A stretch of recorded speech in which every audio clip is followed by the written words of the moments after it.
Pasko is around the corner na nga sa City of Pines. Bukod sa cool weather, dagdag pa sa holiday vibe ang kaliwat ka ng Christmas decoration. Kaya to start the celebration right, dagsa muli ang mga turista at residente sa Session Road. Ito'y sa pinaka-inaabangang pagpapailaw sa giant Christmas tree. Mula sa stained glass design noong nakaraang taon, tema naman ngayong taon ay giant bamboo Christmas tree. Gawa ito sa mga kawayan na pinalamitaan ng mga halaman. Mapabata o matanda, dama ang excitement. Hindi lang raw kasi ito symbol for resilience, kundi call for sustainability. At pagsapit ng alas 6:30 ng gabi, all eyes and phone on the giant bamboo Christmas tree. 5, 4, 3, 2, and 1! Nasinabayan pa ng engrandeng fireworks display ng SM City Baguio.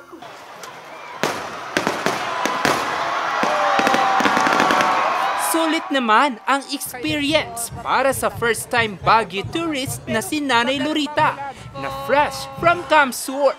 Oo, maganda. Ngayon lang ako nakakita ng ganito. Pero hindi lang dito nagtatapos ang selebrasyon.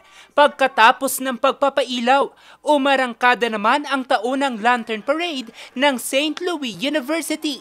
Dito, tampok ang mga makukulay na parol, presenting Lantern Festival around the globe.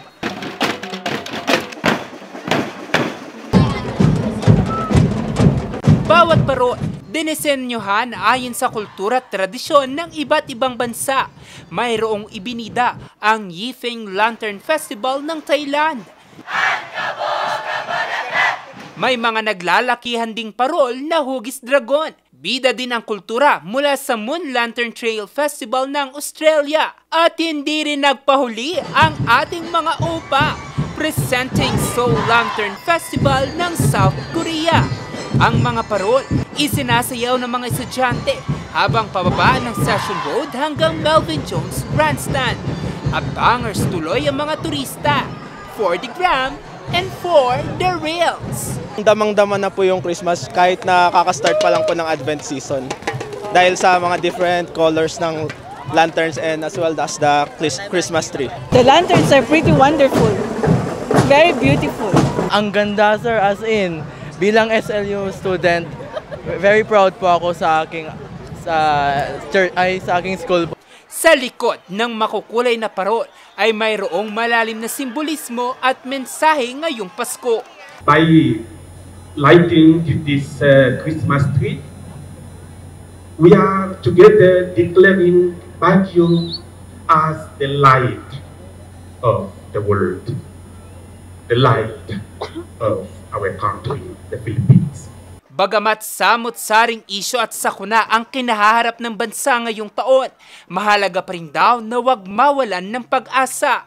There is one thing that keeps us moving forward, and that is hope. Yan po ang tinatawag po natin pag-asa. Kailangan po natin na umasa at maging positive po sa ating pananaw. Let us continue hoping para po sa ating mga kabataan, para po sa ating mga anak, para sa ating mga apo, at higit sa lahat, para sa ating bayan.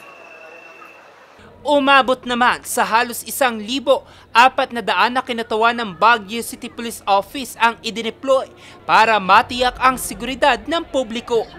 Pero umpisa pa lamang daw ito ng enchanting Baguio Christmas sa mga nakalatag na mga aktibidad sa lungsod ngayong Pasko.